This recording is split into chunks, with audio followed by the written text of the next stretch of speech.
دول عقل تين هنزرعهم دلوقتي وهنشوف الفرق بعد اسبوع. استنونا بعد اسبوع.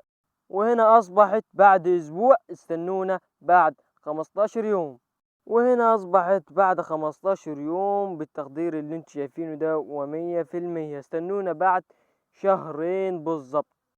وهنا بعد مرور شهرين بالظبط جبت لكم الفيديو بالشكل اللي انتوا شايفينه ده. صلى على النبي. ده النبق بعد شهرين. دلوقتي استنونا بعد سنة بالظبط او يجيب لكم وهو مظهر، بس النبق بيطول شوية. وصلى على النبي. وهنا بعد مرور 6 اشهر من زراعة النبق. صلى على النبي بالشكل اللي انت شايفه ده. طبعا دي مش مطلع عشان لسه صغيرة، عشان راسها ناشفة زيك كده. ما تتابعني يا عمي، اشترك في القناة.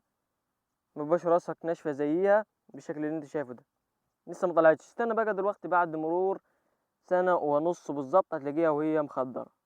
هنا طبعا بعد مرور سنة ونصف من العام طبعا فكت راسها اللي كانت ناشفة وطلعت زهار. زي ما انت دلوقتي هتفك راسك اللي كانت ناشفة وتشترك في القناة عشان يوصلك كل جديد. وصلى على النبي لزراعة العنب.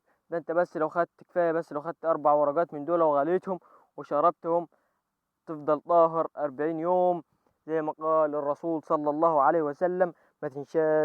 ما تنساش تصلي على النبي وتذكر الله. اللهم صل وسلم على سيدنا محمد وعلى ال سيدنا محمد كما صليت على سيدنا ابراهيم وعلى ال سيدنا ابراهيم في العالمين انك حميد المجيد. السلام عليكم ورحمة الله وبركاته.